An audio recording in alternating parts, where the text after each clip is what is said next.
안녕하십니까. 반갑습니다. 우리가 지금까지 국가직하고 국가직, 지방직, 사회복지직, 교육행정직, 구급 문제는 여기까지 풀었습니다. 그 다음에 이제 국회직 들어가고, 국회직 끝나면은 경찰로 넘어가는 겁니다. 여기까지가 이제 구급 끝이다 이렇게 보시면 되겠고, 첫 번째 문제를 보시게 되면 행정법의 법원, 행정법에서는 무엇을 법이라고 할 것인가, 법의 인식 근거 말하는 것이죠. 무엇을 법이라고 할 것인가, 법원에 관련된 내용입니다. 법령의 공포일에 관해서 공포일자하고 시행일자가 서로 다른 경우에 공포일을 관보가 실제로 인쇄된 날로 보는 것이다. 몇 개가 좀 꼬여 있습니다. 섞여 있는 상황인데, 공포일자하고 시행일자가 그 법의 효력이 발생하는 시행일자, 이건 이제 효력 발생일 얘기하는 겁니다. 법령의 효력 발생이라고, 같은 경우도 있을 수 있고 다른 경우도 있을 수 있죠. 다른 경우라고 하게 되면 만약에 법령, 우리가 법령이라고 하게 되면 그 법령은 법률하고 그 다음에 법규명령하고 이렇게 두 가지가 포함되어 있는 게 법령이죠. 법률 같은 경우에는 우리 헌법 58조에서 법률은 공포되고 나서 서로가 다른 날짜일 때 공포되고 나서 20일이 지나면 그 효력이 발생한다, 이런 식으로 되어 있습니다. 그리고 법령 등의 공포에 관한 법률 있죠. 법령의 공포 등에 관한 법률에 보시게 되면은 이 법규명령으로 대통령령이나 총리령이나 부령이나 이런 것 같은 경우에도 마찬가지로 20일이 지나면 그 효력이 발생한다라고 되어 있고요. 13조에 그렇게 되어 있습니다. 그리고 이제 직접 권리 제한이나 의무 부과를 발생시키는 경우에는 30일이다 이렇게 되어 있어요. 30일이다. 이게 이제 대통령령, 총리령, 부령 이런 것들 말하는 것이고, 조례규칙 이런 자치법규도 있겠죠. 조례규칙 같은 것들도 역시 20일입니다. 그래서 이제 지방자치법에 나와 있을 테고, 지방자치법 제26조 7항에 보시게 되면은 역시 20일이라고 이렇게 되어 있습니다. 그러니까 기본적으로 20일, 서로 다르면 20일 이렇게 생각을 하시면 되겠고, 그 다음에 이렇게 다른 경우에는 공포 일자로부터 시작해서 20일 이후, 30일 이후 이렇게 되는 거니까 공포 일자가 언제냐가 중요하겠죠. 공포 일자가 언제냐, 이 문제가 생길 수가 있는데, 그 공포 일자 지금 특별히 단서가 없어요. 지금 훅 들어와 버렸는데, 무슨 상황을 얘기를 하고 있는 거냐면, 관보에다가 게재를 했다 하게 되면 그 관보에는 관보의 발행일자가 표시가 될 거 아니겠습니까? 우리 신문 같은 경우에도 며칠자 신문이다 이렇게 표시되어 있잖아. 그 발행일자하고 실제 인쇄일이 달라버릴 수가 있어요. 달라버린 경우에는 그때 언제를 기준으로 할 거냐, 발행일자 표시된 대로 갈 거냐, 아니면 실제로 인쇄된 날로 갈 거냐라고 했을 때 실제로 인쇄된 날로 가야 된다라는 얘기를 지금 하고 있는 건데, 지금 스킵 점프가 워낙 세가지고 딱 보면 무슨 말인지 알기는 솔직히 힘든 그런 문제입니다. 법률 시행 이후의 사항에 대해서 신법을 적용하도록 한 개발이익 환수에 관한 법률의 부칙은 진정소급입법 으로 진정소급입법, 사실관계나 법률관계가 이미 완성된 상태에서 제정 또는 개정된 법률을 그것을 적용을 시킨다라는 거죠. 위반되기 때문에 헌법상 원칙적으로 허용될 수가 없다. 진정소급 적용, 진정소급 입법을 금지하는 것은 당연히 법적 안정성의 문제가 될 것인데요. 근데 과연 그런 상황이냐? 이게 아니라 이건 진정소급 상황 자체가 아닙니다. 뭐라고 되어 있어요? 법률 시행 이후 이렇게 되어 있잖아요. 법률이 시행된 다음에 이미 효력이 발생하고 나서, 그리고 나서 적용을 한다라고 얘기를 하고 있는 거기 때문에 진정소급의 문제 자체가 아무것도 발생하고 있지 않아요. 그냥 페이크입니다. 단순 페이크고, 그 다음 소급입법에 의한 당사자의 손실이 없거나 아주 경미한 경우에, 그리고 신뢰보호 요청에 우선하는 심히 중대한 공익상의 이유가 있다면, 그 정당성이 인정이 된다면 진정소급 적용도 허용될 수 있다. 이게 사실 절대적인 기준은 아니죠. 진정이냐 부진정이냐라는 문제가 국법에 대한 국민의 신뢰 보호하고요. 국법에 대한 국민의 신뢰 보호하고, 그 다음에 법령을 개정한 공익이 있겠죠. 법령 개정의 공익하고 이렇게 한번 비교를 해보세요. 법령 개정의 공익하고 이 부분이 뭐야? 이 부분이 사익이 되는 것이고, 이 부분이 법을 개정을 하는 공익이 이렇게 됩니다. 누가 이기냐라고 했을 때 첫 번째, 사익이 공익보다 크다. 국법에 대한 신뢰가 더 크다. 그 다음 두 번째, 개정된 공익이 국법에 대한 국민의 신뢰보다 더 크다. 이렇게 되면은 사익이 더 크면은 소급을 인정할 수가 없겠죠. 그죠? 그러니까 국법대로 가야 되는 겁니다. 이렇게 되면 소급이 안 되는 것이고, 그렇게 되면 국법을 적용시켜야 된다. 이런 결론이 나올 거란 말이에요. 그 다음에 밑에 같은 경우에 공익이 더 크다. 법령 개정의 공이 더 크면은 이럴 때는 소급을 하는 게 맞는 것이고, 이럴 때 이제 개정된 법, 신법을 이렇게 적용을 시킬 겁니다. 그런데 일반적으로는 어떻게 봐야 되는 거냐? 일반적으로는 위에 누가 이겼습니까? 사익이 이겼죠. 이 경우가 바로 진정소급의 상황입니다. 진정소급 입법, 진정소급 적용 금지되는 상황이 되는 것이고, 밑에 상황, 이런 상황이 바로 부진정소급 입법, 부진정소급 적용의 상황이 되기 때문에 여기서 소급이 되는 이런 상황이 와요. 근데 이게 절대적인 건 아니란 말이죠. 이게 절대적인 건 아니고 당연히 예외 상황들이 존재할 수가 있는 겁니다. 그 예외 상황에서 이렇게 내려가는 경우도 있을 수 있겠고 이렇게 내려가는 경우도 있을 수 있어요. 진정이라는 것은 그 사실관계나 법률관계가 완성이 된 상태를 말하는 거고, 이 같은 경우에는 완성이 안 된 상태를 말하는 거죠. 완성이 된 상태라고 할지라도 그래도 소급을 허용하는 경우 예외가 있을 수 있습니다. 아직 완성이 안 된 상태라고 하더라도 그래도 소급을 금지하는 경우가 있을 수 있습니다. 지금 같은 경우에는 진정소급 입법 적용의 상황인데, 예외적 상황을 얘기해서 이쪽 상황이면 일반적으로 누가 더 커요? 사익이 더 크죠? 근데 지금 공익이 엄청 크다고 했잖아요. 사익이 별로 없다고 했잖아. 그렇게 해서 상황을 바꿔갖고 이 밑으로 내리는 이쪽 상황을 지금 얘기를 한 겁니다. 그렇게 하는 경우가 예외가 존재할 수 있고요. 언제나 문제는 예외 쪽으로 출제가 되죠. 그 다음 주택건설 사업계획 승인 신청을 수리한 행정청이, 여기서 그렇다고 이게 신고 수리라고 생각하시면 절대 안 되는 거죠. 수리, 이거는 그냥 이 신청서 접수했다, 그거밖에 없는 겁니다. 분명히 신고라고 안 했어요. 신청이라고 했습니다. 신청서를 단순히 접수한 상황밖에 안 되는 것이고요. 주택건설 사업계획 승인은 우리가 잘 알고 있는 대로 뭐예요? 우리 행정법에서 사업 이렇게 나오면 전부 다 공공사업이고 전부 다 특허잖아요. 그렇죠? 그래 특허입니다. 특허인데 수리가 나올 리가 없는 거죠. 특허가 나와야 되는 거지. 접수를 했는데 처리 기간을 넘겨서 나중에 결정고시 된 도시계획 이유로 승인을 거부를 했다. 그러니까 신청 행위가 이렇게 있었고 처분에 대한 신청 행위가 있었고 그 다음에 이제 처분이 나온단 말이에요. 처분 이후에 법령 개정이나 사정 변경이 있는 상황이 아닌 겁니다. 일반적인 상황이 아니라 신청 이후에 여기서 뭐가 등장을 했다는 거예요. 여기서 법령 개정, 사정 변경 이런 상황이 발생을 했다 이겁니다. 위법성 판단 기준시에서 우리가 배웠던 내용이 되는 겁니다. 법령 개정, 사정 변경 이렇게 들어오는데 지금 같은 건 법이 바뀐 건 아니고요. 계획이 도시계획이 들어왔다라고 했죠. 그러니까 사정 변경이 이렇게 발생을 했더라 이거야. 이렇게 했다. 그러면 이 신청 시점에 법률관계가 완성이 돼 있는 겁니까? 아니면 미완성 상태인 겁니까? 미완성 상태죠. 처분이 나와야지 권리의무에 영향을 미치는 거고 권리의무 관계가 완성되는 거라고 했습니다. 처분이 나와야지 완성이 되는 거야. 근데 여기서는 아직 처분 안 나온 상태니까 미완성 상태죠. 미완성 상태니까 이럴 때는 부진정 소급 적용 상황이 돼버리는 겁니다. 부진정 소급 적용은 원칙적으로 허용되는 거잖아. 그렇죠? 그것은 원래 소급이 아니지 않습니까? 그래서 이런 경우에는 우리가 신법 우선의 원칙에 따라서 신법을 적용을 시키게 되죠. 신법 우선 원칙에 적용을 받습니다. 부진정 소급 적용 상황이다 이거야. 그래서 그런데 여기서도 예외 상황이 발생할 수가 있죠. 정당한 이유 없이 처리를 지연한다. 고의적으로 처리를 지연해갖고 상대방을 괴롭힐 목적으로 행정청이 처분 안 하고 기다리고 있다. 이런 상황이죠. 부진정 소급 적용 입법 이 상황이란 말이야. 이 상황인데 만약에 정당한 이유 없이 처리를 지연을 시켜버리게 되면 위로 올라가 버리죠. 거꾸로 올라가 버린다는 겁니다. 그럴 때는 국법에 대한 국민의 신뢰 이익이 훨씬 더 커질 수밖에 없어요. 정상적인 상황이라면 국법을 적용받을 것이라는 신뢰를 갖고 있는 거잖아요. 그렇죠? 비정상적인 상황 아니겠습니까? 그래서 위로 올려야 되는 상황을 얘기하고 있는 것이고, 국내에 거주하는 미 합중국 군대 구성원에 대하여 대한민국과 아메리카노 합중국 사이에 간의 상호 방위 조약을 체결을 했는데 의한 시설과 구역 및 대한민국에 대한 한미행정협정 얘기하는 거죠. 합중국 군대의 지위에 관한 협정에 따르게 되면 국내 법령에 적용이 되지 않는다. 여기서 지금 무슨 얘기를 하려고 하는 거예요? 행정법은 뭐 형법이랑 똑같다고 했죠. 차이 없습니다.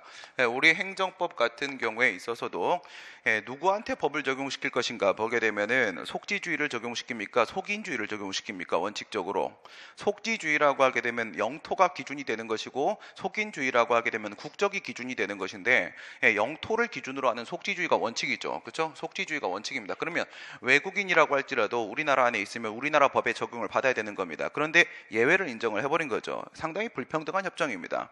그런데 이게 말이 행정협정이지 그냥 단순히 행정부가 체결하는 협정 수준이 아니었었습니다. 이것은 우리나라의 어떤 재정부담 이런 것들이 들어가기 때문에 이것은 조약입니다. 조약. 우리 헌법 제6조에 따른 조약에 해당하는 거예요. 헌법에 의해서 체결 공포된 조약과 일반적으로 승인된 국제법규는 국내법적 효력을 갖잖아요. 그래서 이게 조약에 해당을 하는 상황이었었고요. 이거는 조약에 해당을 하는 것이고 이게 지금 국회에 비준 동의를 받았어요. 받아서 적법하게 지금 체결 공포가 된 게 맞는 상황이었습니다. 그래서 지금 예외적 상황이 발생한다. 그런 얘기를 지금 하려고 하는 겁니다. 그 다음 보시게 되면 2번입니다. 행정입법에 관한 설명 중에 옳지 않은 것은 행정규칙은 원칙적으로 대외적 구속력을 직접 가지는 게 아니라 내부적 구속력만 갖는 것이다. 뭐 당연한 얘기를 하고 있는 거죠. 우리가 행정입법의 산물로서 명령이라는 게 만들어졌다. 그런데 그 명령이라는 것은 법규성을 가지고 있는가 아닌가에 따라서 행정입법 이렇게 나왔다.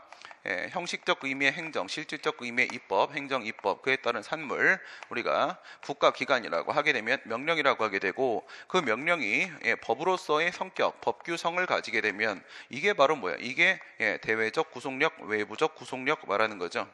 외부적 구속력을 갖느냐 못 갖느냐에 따라서 만약에 갖게 되면 그런 걸 우리가 법규명령이라고 하게 되고 안 갖게 되면 그런 걸 행정명령이다 이렇게 얘기를 하는 거죠. 여기서 얘는 법규명령이 되는 것이고 법규명령, 행정명령의 이름은 사실 행정규칙이라고 우리가 더 많이 부르죠. 닉네임이 더 많이 사용됩니다. 행정규칙 이렇게 되겠죠. 외부적 구속력 가져야 되는 것이다. 가지는 게 아니고 이거는 내부적 구속력만 갖는다. 그러면 어떻게 비교를 하면 되겠어요?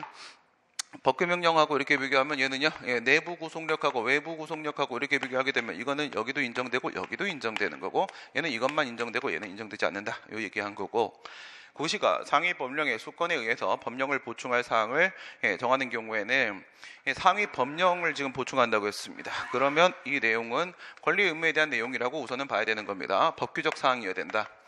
법규적 사항, 법규는 실체법 말하는 것이라고 했고 권리 의무를 규율하는 사항 얘기하는 거죠. 법은 실체법이죠. 그 다음에 지금 형식이 무엇으로 나왔냐면 고시로 나왔습니다. 행정규칙으로 나왔습니다. 그런데 내용이 뭐예요? 법규명령이죠. 행규 플러스 법규의 상황이 된 겁니다. 행규 플러스 법규. 그런데 상위법을 보충하기 위해서 만들어졌다. 법령보충적 행정규칙 말하려고 하는 거죠. 그러면 대외적 구속력이 있는 법규명령으로서의 효력을 가진다라고 판례가 보고 있습니다. 법규 명령이다 이렇게 판시하지는 않죠. 법령 보충적 행정규칙은 법규 명령의 효력을 가진다 이렇게 판시를 해서 정확한 이 표현을 묻는 경우들도 있고요. 다만 아쉬운 부분은 사실은 정확하게 틀린 지문이죠. 틀린 지문인데 뭐가 없어요. 위임이 있었단 말이 없잖아요. 위임이 있었다 이런 문제 너무 많이 있죠. 위임에 대한 언급이 없습니다. 행정규칙 형식의 법규명령 자체는 법규명령이 아니다라는 판례도 많이 있죠. 위임이 있어서 이것은 법령보충적 규칙이다까지 연결을 좀 깔끔하게 해줬었으면 좋았을 텐데 약간의 아쉬움이 있지만 충분히 선회할 수 있는 정도의 문제고 판례는 행정입법에 대한 부작입니다. 행정입법을 했을 때 뭐 행정규칙 말하는 건 아니죠. 일반적으로 말하면 법규명령 말하려고 하는 겁니다. 법규명령인데 얘는 뭐가 아닙니까? 얘는 처분이 아니죠. 처분이 아니다. 법규명령이라고 하게 되면 전형적 법규명령과 집행적 법규명령과 처분적 법규명령과 세 가지가 있죠. 그냥 법규명령이라고 하게 되면 전형적 법규명령 말하는 거고 그것은 처분이 아니기 때문에 처분에 대한 부작위 자체가 아니니까 부작위가 처분이 될 수가 없습니다. 항고소송으로서의 부작위 위법 확인 소용의 대상이 되는 게 아니죠. 그래서 쟤는 아당초 행정입법이 처분이 아니기 때문에 부작위 처분 성립이 안 돼서 이게 아니고요. 이건 어떻게 가야 돼요? 얘는 헌법소원 심판을 청구를 해서 어쨌든 법규명령이니까 법규명령은 공권력 행사에 해당을 합니다. 그러면 국가의 공권력 행사, 불행사 쪽이죠. 국민의 기본권 침해 직접성 인정되고 보충성 인정되면 헌법재판소법 68조 1항에 따라서 헌법소원 심판 가능할 수 있겠죠. 일로 가는 거고 그 다음에 돈 받으려고 하게 되면 국가배상까지는 가능할 수가 있습니다. 요거는 가능하고 항고소송은 되지 않는다. 제재적 행정처분의 기준이 상위법령의 위임이 없이 지방자치단체장의 규칙으로 정해지는 이건 아주 좋은 문제입니다. 이런 문제 아주 좋습니다. 그렇게 난도가 높지도 않으면서 학생들의 이해도를 질문할 수 있는 그런 문제입니다. 지금 처분 기준이라고 했죠. 처분 기준이라고 했어요. 이랬을 때 외부적 구속력이 인정돼서 저게 법규명령으로 인정이 될 수 있겠는가 이렇게 보세요. 그럼 우리 법규 플러스 행규 상황이죠.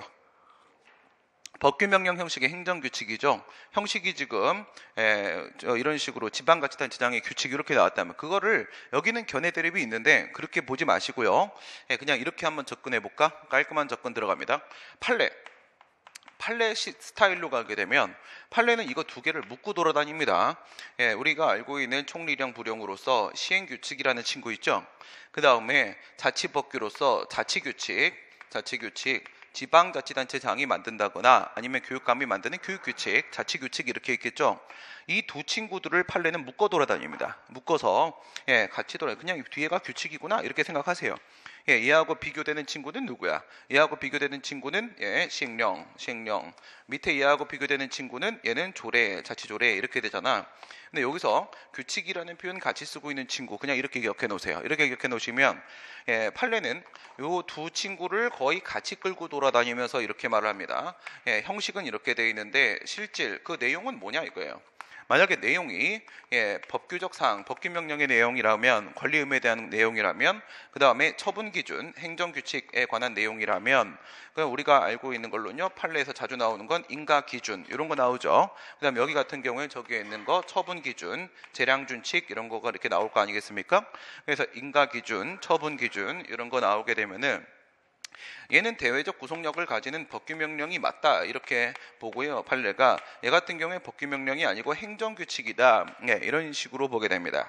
위에 같은 경우에는 1, 2, 3의 요건을 충족하면 A라는 처분을 한다라고 했을 때 법률 요건 부분에 대한 내용 얘기하는 거죠. 인가 기준이니까 밑에 같은 경우에는 법률 효과 부분 얘기하는 거죠. 법률 효과 부분. 판례가 끌고 돌아다닐 때 그거 있잖아. 우리 법규명령 형식의 행정규칙 배울 때 행정입법 배우면서 뭐라고 했었어요? 거기서 이 시행규칙 형식의 행정규칙은 법이 아니다 이렇게 얘기를 했었잖아요. 거기서 판례가 얘 끌고 들어가요. 얘 같이 끌고 다닙니다. 같이 끌고 다닌단 말이에요. 알겠어요? 얘네들 같이 끌고 다닌다 이렇게 정리해 놓으시면은 뭐 문제 푼데 어려움은 없습니다. 소득금액 조정 합계표 작성 요령과 같이 행정적 편의 도모를 위한 절차적 규정의 경우에는 행정규칙의 성질을 갖는 것이라고 보아야 되는 것이다. 그렇죠? 권리의무에 대한 사항 아니니까 행정규칙으로 봐야 되는 건 당연한 얘기입니다. 그 다음에 3번 보시게 되면 다음의 설명 중에 옳지 않은 것은 판례에 따르면 진이 아닌 의사표시, 진통 5기 얘기하는 거죠. 진통 5기, 민법 107조, 108조, 109조, 110조, 비진이 의사표시, 진이 아닌 의사표시 얘기하는 거고, 108조는 통정 허위의 의사표시 얘기하는 거고, 109조 같은 경우에는 착오에 의한 의사표시 얘기하는 거고, 110조 사기 강박 얘기하는 거죠. 그 중에 문제 나오면 107조밖에 안 나오죠. 진통 5기, 107조, 108조, 109조, 110조 의사표시의 하자 얘기하는 거죠. 의사표시의 하자 중에서 문제 나오면 뭐 107조 비진이 의사표시 이거밖에 안 나옵니다. 우리가 잘 알고 있는 단기복무 하사관으로서 여군 하사였었죠. 여군 하사가 뭐였었어요? 복무기간 연장 신청을 했는데 그런데 그때 같이 사직원을 제출하라고 해서 사직원을 같이 제출을 했는데 사직원만 수리해버렸죠. 그래서 쫓겨나 버렸단 말이야. 그랬을 때 사직원 제출이 진짜 내심의 의사였는가라는 겁니다. 그것은 나의 진의가 아니었다. 내심의 의사가 아니었다라고 주장을 하죠. 그래서 민법 107조를 적용시켜서 107조 후단에 있는 무효라고 주장을 합니다. 근데 안 먹혔죠. 안 먹혔고 그 다음 전두환 씨가 숙정계획 때 공무원들 다 자를 때도 마찬가지였었습니다. 107조 안 먹혔죠. 적용 안 합니다. 왜 그런 거예요? 공법관계. 공법관계는 이건 사법관계와 다르다.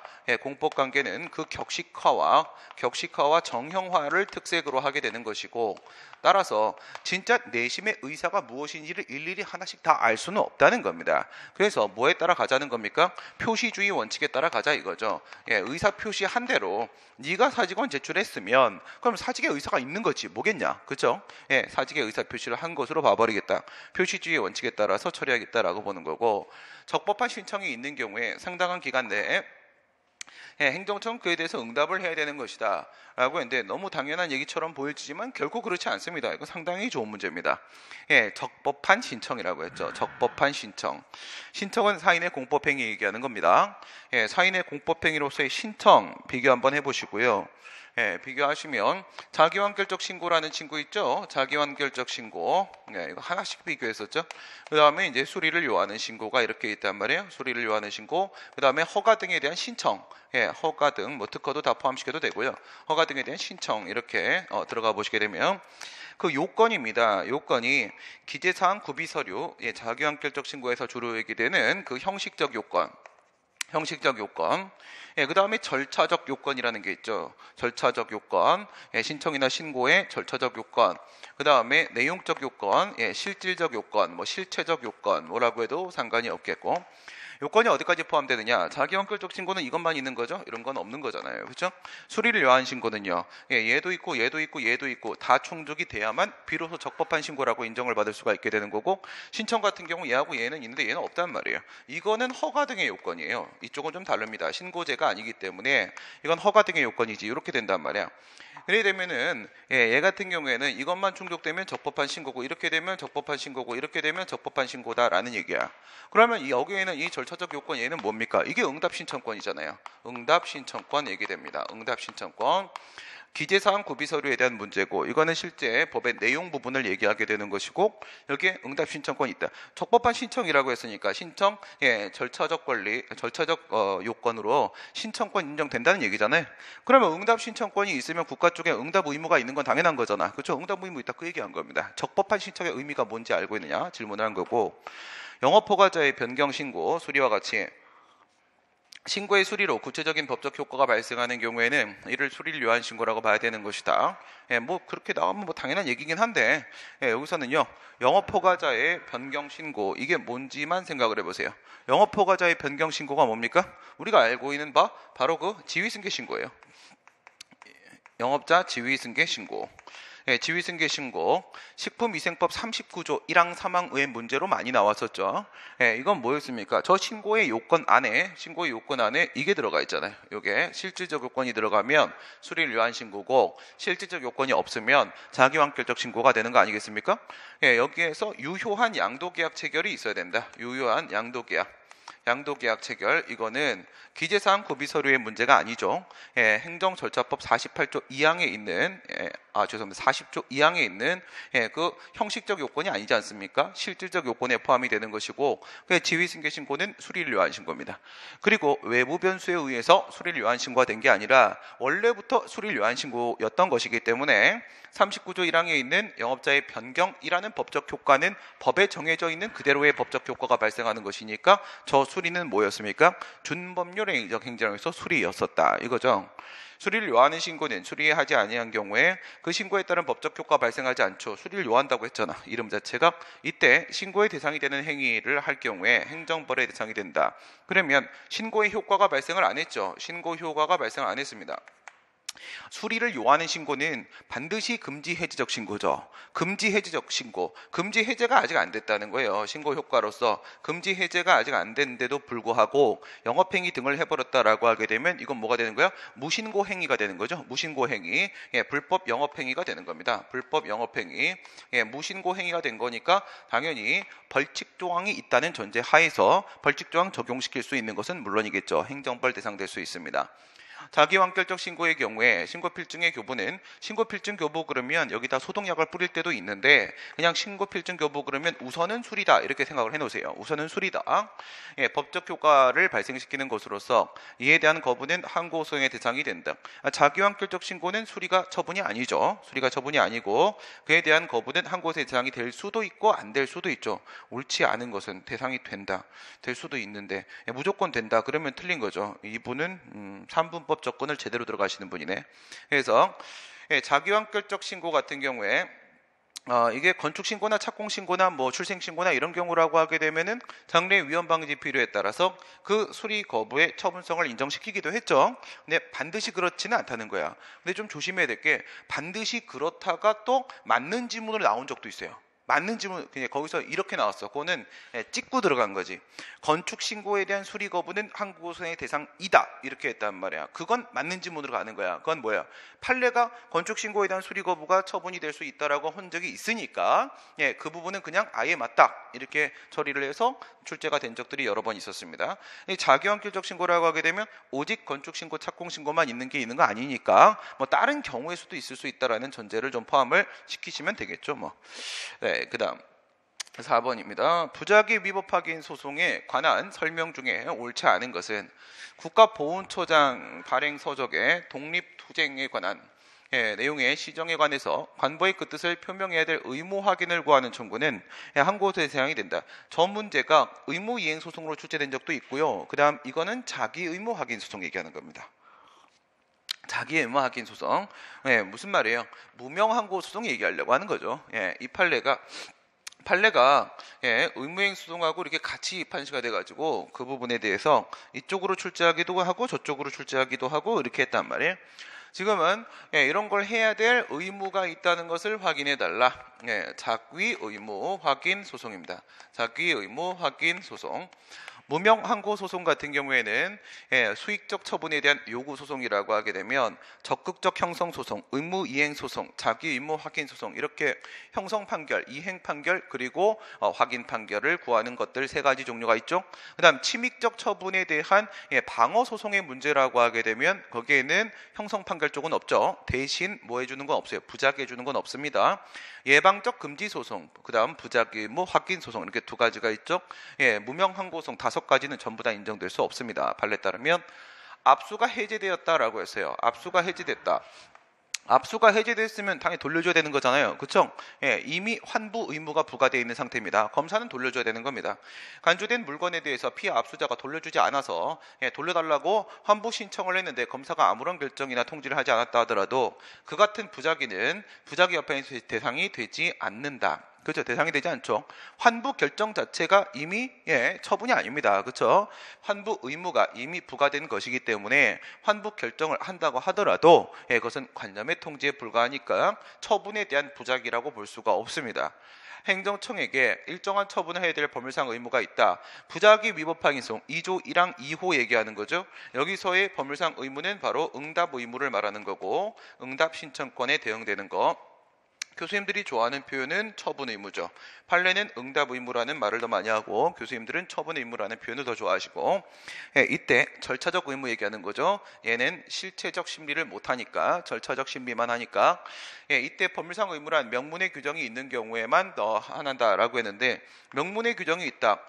응답 신청권하고 응답 의무라는 것은 이 절차적 권리로서의 응답 신청권, 절차적 의무로서의 응답 의무라는 것은 실체적 권리로서의 공권과는 좀 다르죠. 공권과 달리 여기에는 사익보상이라는 게 없습니다. 그래서 응답 신청권이 인정되면 응답 의무는 국가 쪽에 부과되는 거고 국가 쪽에 응답 의무가 있으면 응답 신청권은 국민 쪽에 사인 쪽에 당연히 인정이 되는 것이기 때문에 쌤쌤이 되는 겁니다. 필요 충분 조건이야. 그러니까 이 문제를 응답 의무에 대한 문제 처리하지 말고 이걸로 해갖고 생각하면 간편해지죠. 여기서 인정되는 것은 바로 법규상 조리상 신청권 얘기하는 거잖아. 법규상은 성문법상 얘기하는 것이고 조리상은 불문법상 신청권이 인정되냐라는 문제를 얘기하는 것이니까 판례는 조리상 신청권 인정하지 않습니까? 그러면 명문의 규정 성문법상 신청권, 성문법상 응답 의무만 인정된다라는 것은 말이 안 되는 거죠. 틀린 것이다. 조리상 의무도 존재할 수 있다. 불문법상. 부작위 위법 확인 소송은 처분의 신청을 한 자로서 부작위의 위법 확인을 구할 법률상 이익이 있는 자 행정소송법 36조 얘기하는 거죠. 여기서는 1, 2, 2, 2, 2, 3에서 이 부분입니다. 처분의 신청을 한 자 이 부분 하나 있고 법률상 이익 이 부분 하나가 있을 수 있겠죠. 오직 요구 소송이기 때문에 처분의 신청을 한 자라는 표현이 원고적 격 안에 들어올 수가 있었다라고 했고요. 이쪽과 관련돼서 논의되는 부분은 신청권이 필요하냐 이거죠. 신청권 필요하다가 판례 입장이죠. 법률상 이익 이거는 행정법 분쟁의 사유형 쪽에서 제3자 요구 소송 제기했을 때 이것은 법률상 보호 이익으로서의 공법상 권리를 말한다. 논점은 이 두 개가 되는 것이죠. 이때만 제기할 수 있다. 36조 내용 그대로고요. 그 다음에 부작위 위법 확인송을 제기한 뒤에 판결시까지 행정청의 그 신청에 대해서 허가를 해버렸다. 적극적 처분 거부를 해버렸다. 기각 처분. 그래서 그 신청을 인용을 해버렸다. 그 신청을 기각을 해버렸다. 그동안에는 무응답을 하고 있었죠. 아무 말도 하지 않고 있어서 소송을 제기한 것인데, 근데 소송 도중에 말을 해버렸다 이거예요. 그럼 이건 절차적 심리만 하는 것이기 때문에 말을 해버리면 이미 응답을 유도하려고 한 소송인데 응답을 해버렸지. 이미 목적 달성이니까 협의의 수익 금결로 당연히 각하가 되겠죠. 여기서 이 인용을 해버리면 상황은 종료가 되는 것이고, 이 거부를 해버리게 되면 이제 거부 처분 취소 소송으로의 소변경이 가능한가라는 문제가 있는데, 22조는 준용을 안 하고 있기 때문에 안 되겠지만 처분 변경으로 인한 소변경은 안 되더라도 이건 어쨌든 소송의 종류 바뀌는 거니까 21조를 근거로 해서 물론 37조 준용시켜야 되겠고요. 소변경 가능하다가 우리 판례 입장입니다. 그 다음 문제, 객관적 소송에 관한 설명으로 가장 옳지 않은 걸 찾으라고 아주 겸손한 문제네요. 그렇죠? 본인이 문제 5를 발생시킬 수 있다는 것을 스스로 인정하는 겸손한 교수님이 오셨습니다. 행정소송법 제46조는 법률에서 민중소송을 허용하고 있는 경우에 하나야 그 재판 절차를 규정하는 것에 불과하다. 뭔 소리 하는 거야? 저도 이거 딱 처음 보고 이런 식의 접근 처음 봤거든요. 그래서 장난하나? 45조의 오탄가? 그게 아닙니다. 그게 아니고요. 객관적 소송 같은 경우 어떻게 됩니까? 1조에서 8조까지가 총칙이죠. 9조에서 34조까지가 취소송이죠. 35조에서 38조까지가 취소송 외의항고송, 무효확인소송, 부작위합판이송이죠.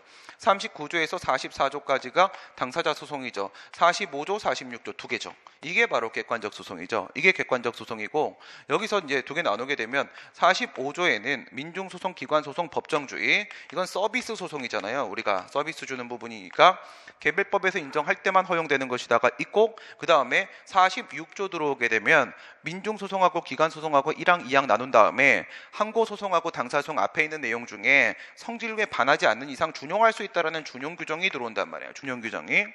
그러니까 항고소송이나 당사소송에 대한 내용도 준용될 수가 있다는 겁니다. 준용될 수가 있는데 그러한 절차를 정하고 있는 것은 45조가 해결돼야 되는 것이다 라는 거죠. 45조가 해결돼서 개별법에 근거가 있어서 민중소송, 기관소송이 가능한 상황을 전제로 하고 그럴 때 이런 것을 준용한다 라고 들어가는 것이다. 45조와 46조의 관계를 지금 얘기를 하고 있는 것이고, 공공기관의 정보 공개에 관한 법률 제5조에 따른 일반적 정보공개 청구권, 우리 헌법 제21조의 표현의 자유를 근거로 간다고 하더라도 다 인정되는 거죠. 5조에 보시게 되면 뭐라고 하고 있어요? 5조 1항에서 모든 국민이라고 얘기를 하고 있죠. 모든 국민에게 정보공개 청구권이 인정된다.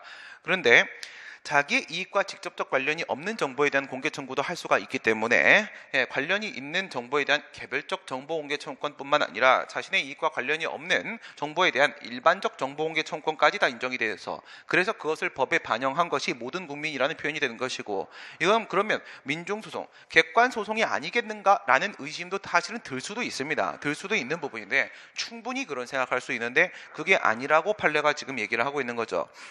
그러니까 얘가 어떤 정보를 공개해달라고 했는데 이 공개라는 측면하고요. 그럼 나는 왜 공개를 해달라고 하는 것인가? 어떤 이익을 목적으로 해서 공개를 해달라고 하는 것인가? 이 두 가지 측면이 있을 수가 있단 말이에요. 그런데 이 이익 부분을 생각을 하게 되면은 민중소송이 될 수가 있습니다. 무슨 말이에요? 이 이익이 사익보호가 되는 놈하고요. 그 다음에 사익보호가 안 되는 놈. 이 이익이 법이 보호하는 이익이 아닌 친구까지를 전부 다 포함을 하는 거란 말이야. 이거를 전부 다 포함을 하고 있었기 때문에 그것이 바로 일반적 정보공개 청구권이다. 이렇게 모든 국민한테 인정이 된다. 이렇게 말한단 말이에요. 이 부분에서 걸러주질 않는다는 거죠. 그럼 여기에 뭐가 포함이 돼 있어요? 여기 보시면 밑에 부분에 이게 있잖아. 사익보호가 인정 안 되는, 법이 보호하는 이익이 아닌 게 포함되어 있으니까 민중소송 아닐까라는 생각이 들 수도 있다라는 말인 겁니다. 근데 여기서 판례가 뭐라고 했어요? 판례가 저쪽 거 저거, 공개 쪽 저거 말고 추가적으로라고 했잖아요. 추가적으로 다른 법률에 의해서 저 이익을 보호할 것을 요구하는 것은 아니다라고 얘기했습니다. 이쪽이 초점이 아니라는 겁니다. 이쪽이 초점이 아닌 것이고 어디를 봐야 되는 것이냐? 여기를 봐야 되는 것이다. 여기서 인정되는 정보공개 청구권, 여기서 인정되는 정보공개 청구권, 이것은 법률이 보호하는, 정보공개법이 보호하는 구체적 권리인 것이다 라고 못 박아버리고 나서 그러니까 이게 걸리니까 뒤쪽은 뭐 일로 가든 뭐 상관없다는 거예요. 상관없다는 것이고 이게 걸리니까 거부처분 나오면 비공개 결정 나오면 그 자체로서 권리 침해가 된 것이고 원고 적격은 인정되는 것이다. 이렇게 처리를 한 겁니다. 그래서 민중소송 아니고 정보공개 청구권이라는 권리를 행사하는 주관적 소송이 되는 것입니다. 국가기관 상호 간의 권한 존부에 관한 다툼이 있는 경우에는 기관 소송을 뭐라는 거야? 제기할 수 없다? 미친 건가? 뭐야? 네, 맞네요. 네, 안 미쳤네요. 국가기관 상호 간의 권한 존부에 대해서 지금 여기 보세요. 뭐라고 돼 있나? 다툼이 있는 경우에 판례 의함이 없죠. 이럴 땐 막 들어가는 겁니다. 이건 교수님 생각이에요. 교수님 생각입니다. 이거 뭐예요? 국가기관 상호 간의 권한 존부에 대한 다툼 판례에 따르면 기관 소송입니다. 알겠어요? 기관소송입니다. 그럴 가능성 충분히 있는 겁니다. 왜? 비한정설 광의설의 입장을 취하지 않습니까? 그렇죠? 그런데 학설의 다수설의 입장에 따르게 되면 한정설 입장을 취하니까 어디 보는 거예요? 행정소송법 제3조 4호 단서 얘기하는 거죠. 행정소송법 3조 4호 단서 3조 4호가 기관소송이고 단서에 보시게 되면 헌법재판소의 관장사항으로 되는 부분, 즉 권한쟁의 심판 대상 부분은 빼고 나머지만 기관소송이다 이렇게 들어가잖아. 그래서 권한쟁의 심판이 국가기관하고 싸우고 있을 때 이런 경우가 있을 수 있겠고, 그 다음에 국가기관하고 지방자치단체하고 이렇게 싸울 때 이거 권한쟁의 심판이고, 그 다음에 지방자치단체하고 이렇게 싸울 때 이거 권한쟁의 심판이란 말이에요. 세 개란 말이죠. 국가끼리 싸울 때, 국가기관끼리, 국가기관하고 지자체하고 싸울 때, 지자체끼리 싸울 때 이게 권한쟁의 심판이야. 빼고 나면 남은 게 뭐가밖에 없어요. 빼고 나면 같은 지방자치단체 내부에 있는 기관끼리 치고받고 싸울 때 이것만 기관소송이다. 이게 학설의 입장이란 말이에요. 하지만 판례는 이 입장을 취하지 않습니다. 판례는 넓게 본단 말이에요. 넓게. 그러니까 될 수도 있는 건데 판례에 의하면 없잖아. 그렇죠? 그럼 학설에 의함? 그러면 안 되는 거죠. 국가기관. 이건 권한쟁의 심판 가야 되는 부분이지 기관소송이 아니다. 우리나라에서 객관적 소송은 당사자의 구체적인 권리 의무에 관한 분쟁 해결이 아니라 행정감독적 견제에서 행정법규의 적정한 적용에 확보하거나 선거 등의 공정성의 확보를 위한 소송으로 이해가 되고 있다. 뭐 판례 얘기를 안 하니까 지금 편하게 말씀하시는 거예요. 지금 여기서 얘기하는 건 무슨 객관적 소송 얘기하는 겁니까? 지금 이거는 기관소송이 아니라 민중소송 얘기하는 거죠. 민중소송. 선거소송, 투표소송의 정의잖아요. 그렇죠? 그다음 지방교육자치에 관한 법률 28조 3항 이런 거 좋은 거, 이런 거 좋습니다. 이런 거. 시도 의회나 교육위원회를 상대로 대법원에 제기하는 소송 객관적 소송이다. 살짝 틀었는데 법리를 알고 있으면 잘 몰라도 아는 거죠. 그렇죠? 이거 얘기하는 거죠. 지방자치법에 보시게 되면 지방자치법 제26조하고 지방자치법 107조하고 지방자치법 172조 우리 이 구도는 많이 봤잖아요. 그죠? 그래서 얘네들 이렇게 묶어버리게 되면 이거는 제2요구가 되는 것이고 제2요구 조례안에 대해서 환부하는 거죠. 이거 같은 경우에는요, 조례안 재의결에 대한 무효확인 소송을 제기하는 조례안 재의결 무효확인 소송 기간 소송 문제가 되는 거잖아요. 그렇죠? 그래서 26조 3항하고 그다음 107조 1항, 107조 3항, 그리고 172조 3항 이렇게 묶이는 거잖아요. 이렇게 요게 제2요구가 되고 밑에가 조례안 재의결 무효확인 소송이 이렇게 되는데 뭐 차이는 뭐였었습니까? 얘 같은 경우에는 오직 조례 이런 거였었고요. 제2요구를 하는데 얘 같은 경우에는 지방의회의 의결 전반 이렇게 됩니다. 의결 전반 들어가면 그 안에 조례 포함되는 거잖아. 그러면 얘하고 비교하면 얘가 특별법이에요. 얘가 특별이고 얘가 일반 이렇게 되는 거야. 그럼 조례 문제면 요거 적용해야지 이렇게 처리가 돼서 26조 3항 가게 되고, 그 다음에 제2요구를 했는데도 불구하고 재의결을 해서 다시 돌려보냈다. 그러면 다시 두 번째 제2요구는 할 수가 없단 말이야. 그럼 이제 법원으로 뛰어가야지. 법원으로 뛰어가는 게 이제 여기에는 107조 3항 여기서 이제 지방의회 재의결에 대한 무효확인성 규정을 두고 있단 말이에요. 그리고 나서 얘를 준용하겠다라고 했습니다. 얘를 준용한다. 그래서 여기 내려오게 되면 뭐 집행정지를 신청할 수 있다라거나 제소기간이라거나 이런 내용들이 나온단 말입니다. 이건 뭐야 1심이 대법원이고 최종심이 대법원인 그런 상황이죠. 근데 지금 우리가 이렇게 얘기한 이거는 뭐냐면 이거는 지방자치법 적용을 시켜가지고 지방자치단체장이 등장을 한단 말이에요. 그 말씀은 바로 뭐냐면 이건 일반 사무란 얘기예요. 일반 사무. 일반 사무의 문제. 근데 교육 및 학위에 관한 사무, 교육사무라고 하게 되면 지자체장이 누굽니까? 교육감이잖아요. 교육감. 이게 제가 움직이는 거야. 이건 지방자치법이고 교육감 움직이는 건 지방교육 자체에 관한 법률이라는 지교자법이 따로 있단 말이야. 근데 여기에는 조례안 재획결 무효행송하고 저기도 똑같이 있겠지. 그래요. 그게 바로 저기에는 28조입니다. 조례안 재획결 무효행송 얘기하는 거예요. 그거 뭐예요? 기간소송이잖아요. 기간소송 똑같다. 아무 차이 없습니다. 그 다음에 보기에 대법원의 판시 내용에 관한 관련이 깊은 법 원칙은 이런 거 간단한 거 빨리빨리 해줘야지 넘어가야지. 원고가 운전한 오토바이는 이륜 자동차고 이거는 이종 보통이나 일종 보통이나 일종 대형이나 이런 걸로 하는 게 아니라 이륜 자동차 면허가 따로 있죠. 그래서 이종 소형 면허를 가지고 운전을 할 수 있는 건데 이륜 자동차를 운전을 하면서 음주운전을 했겠지. 일종 대형 면허하고 아무런 관련이 없다. 도로교통법 시행령 별표 18 얘기하는 겁니다. 거기에 보시게 되면 각각의 면허마다 운전할 수 있는 차량의 운전 가능 차량 종류들이 제시가 되어 있단 말입니다. 그러면 일종 대형 면허 가지고는 이륜 자동차 저 오토바이 운전 못 하거든요. 저 면허 따로 있어야 되는 거잖아. 그렇기 때문에 이륜 자동차와 아무런 관계가 없는 일종 대형 면허를 취소하는 건 잘못된 거죠. 잘못된 건데 이거는 뭐가 잘못된 거가 되는 겁니까? 부당결부금지원칙 위반이다 이거예요. 운전면허는 우리가 취득할 때 각각 하나씩 취득을 하기 때문에 그것을 취소하거나 정지할 때도 각각 하나씩 취소나 정지하는 게 우선은 맞아요. 우선은 맞는데 근데 방금 말씀드린 대로 면허마다 운전 가능한 차량의 종류들이 있는데 그게 겹칠 때가 있잖아. 겹칠 때는 복수면허 취소해도 된다고요. 겹칠 때, 공통적일 때, 면허끼리 공통분모가 생길 때는 복수면허 취소해도 되는 것이고 그 다음에 면허와 관계없이 그 사람 또라이 이거 있잖아. 그치? 그 사람이 제정신이 아니야. 몸을 다쳤다거나 정신적으로 문제가 생겼다라거나 하게 되면은 어떤 차도 운전하면 안 되는 거잖아.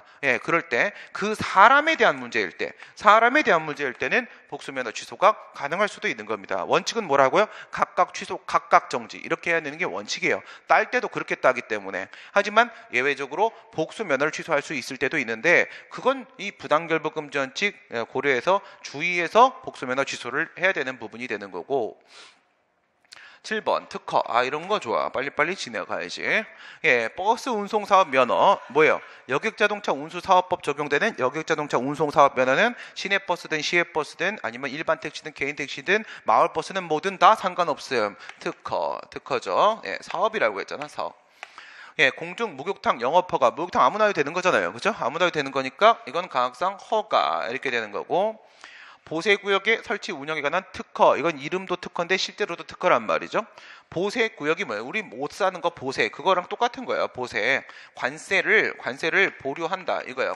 관세법에서 관세를 잠시 유보하는 겁니다. 보류를 하고 이런 거 얘기하는 거예요. 원래는 지정되어 있는 저렇게 보세구역이 있는데 그러지 말고 회사들마다 자기가 스스로 만들어 가지고 창고 같은 거 만들 수도 있는 거고요. 그러니까 관세를 아직 부과하지 않은 상태에서 통관 절차에서 말이에요. 그것을 보세 장치 이런 게 있어요. 보세 장치는 내가 수입해 오고 있는 물품들 있잖아요. 저장할 장자에다 둘치자를 쓰는 겁니다. 잠시 저장해서 두고 있는 곳 이런 것을 만들려면 특허 받아야 됩니다. 특허 받아야 되고 그 다음에 보세 전시도 할 수 있고 여기서 판매도 할 수 있고 이런 거가 가능해요. 이런 거 받으면 할 수 있습니다. 그래서 이런 것들은 보세구역에 대한 설치 운영 설령이라고 하죠. 설치 운영 합쳐 설령 특허는 가학상 특허가 맞다. 특허에 해당을 하고 산림 형질 변경 같은 경우는 산림 훼손 허가라고도 하죠. 산림 훼손 허가 그러면 느낌 딱 오잖아. 가학상 허가. 요거의 특징은 뭐였습니까? 허가임에도 불구하고 재량 행위의 성격을 띠잖아, 이 친구가. 그래서 얘가 재량 허가예요. 재량 허가. 뭐처럼 러브호텔 사건처럼 얘는 재량 허가입니다. 허가는 원칙적으로 기속행위인데 재량의 성격을 띠는 특이한 친구고 공유수면 매립 면허, 매립 허가. 살짝 이거 페이크 한번 들어오려고 원래 이름이 면허인데 장난질을 하나 해놓으셨네. 고생하셨고 이거는 특허죠. 특허. 공유수면 관리 및 매립에 관한 법률에 따르게 되면은 공유수면 매립을 하게 되면 매립권자가 그 땅 다 갖죠. 그 땅 다 갖게 돼 있으니까 소유권 설정행위입니다. 권리 설정행위여서 특허. 공공조합의 정관 변경이야 가항상 인가. 특허기업의 사업 양도. 특허는 원칙적으로 뭐예요? 특허받은 권리는 원칙적으로 우선 재산권이고 양도를 할 수가 있긴 한데 독점적인 권리를 줬는데 그걸 아무한테나 막 팔면 안 되는 거기 때문에 행정청에 동의받아야 되는 거잖아요. 동의를 받아야지만 양도할 수 있다. 강학상 인가. 그래서 특허 찾으면 되죠. 뭐 3개네요. 하나, 둘, 3개. 그 다음 8번 행정행위의 하자승계에 관한 설명으로 옳지 않은 것은 선행행위와 후행행위가 모두 항고송의 대상이 되는 처분이어야 된다. 하자승계 논의의 전제 조건 얘기하려고 하는 것이죠. 그래서 A라는 행위가 있고 선행행위, B라는 행위가 있고 후행행위가 이렇게 있어야 되겠죠.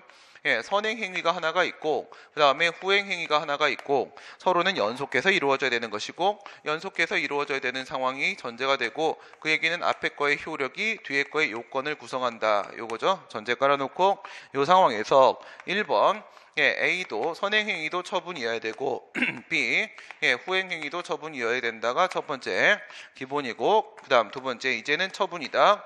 A라는 처분은 취소 사유에 해당을 해야 되는 것이고 세 번째 앞에 있는 선행처분 A라는 처분에 불가증력이 발생해야 되는데 요게 포인트 그 다음에 네 번째 후행처분 B라는 후행처분은 고유한 위법이 없이 아예 적법해야 되는 것이다. 요거죠.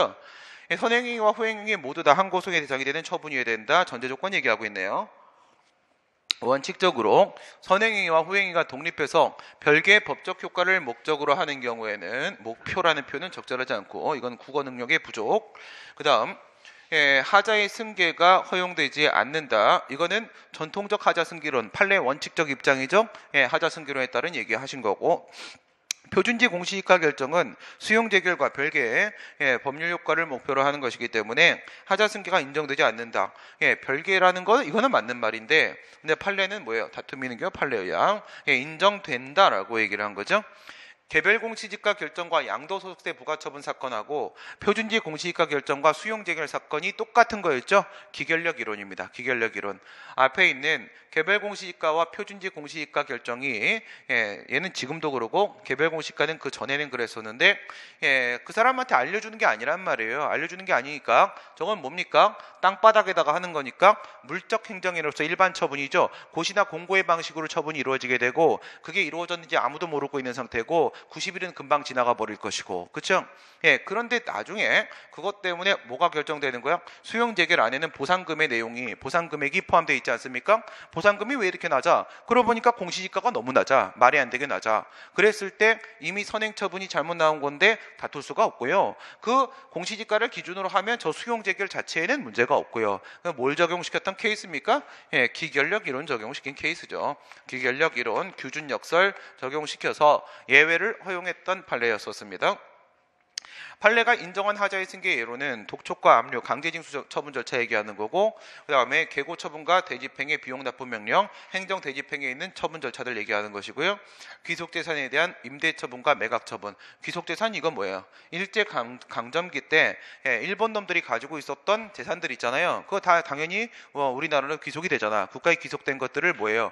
그거를 빌려주거나 아니면은 팔아버려요. 팔아버립니다. 국민들한테 불화를 합니다. 그래서 저 매각에 따른 이름이 불하야. 불하처분. 불하처분은 매각처분을 말하는 것입니다. 임대처분과 매각처분도 역시 전부 다 얘들은 다 뭐야? 1년의 단계적 절차를 이루고 있기 때문에 이건 하자승계론에 따르게 되면 하자승계 되는 거고 하자승계는 행정소송의 제소기간과 관련이 있다? 그렇지. 요게 포인트라니까. 포인트. 제소기간의 문제라고요. 딴 게 아니라고요. 이분 아주 훌륭하신 분이시네요. 누군지 훌륭하신 분이십니다.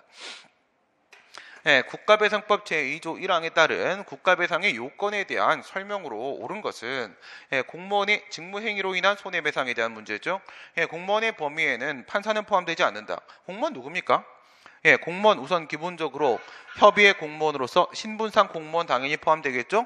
그 다음 두 번째 2009년도 10월 21일 날 법 개정되면서 공무수탁사인도 포함이 됐죠. 그 다음에 플러스 학설에서는 사실상 공무원도 포함하죠. 사실상 공무원도. 근데 얘는 누구예요? 판사 검사 1특기 정별계고 이거잖아요. 그렇죠? 1특기 정별계고 1특기 정별계고 이렇게 들어가시게 되면 이쪽이 경력직 공무원이고요. 이쪽이 특수경력직 공무원이죠. 왼쪽은 신분이 보장되고 오른쪽은 신분이 보장이 안 되는 거죠.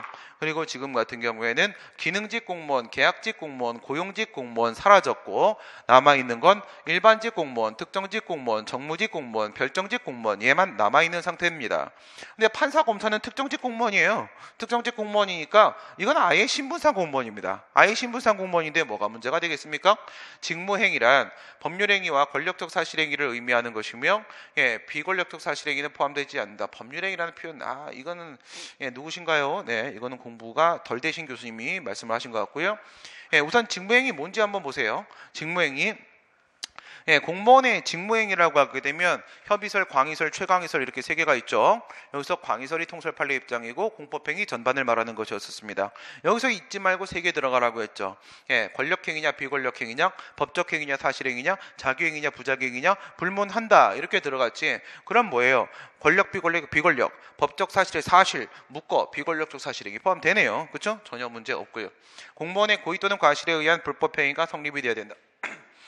고의과실 요건 당연히 포함되어 있고요. 위법성 당연히 필요한 부분인데 이건 뭐에 물어보려고 하는 거겠어요?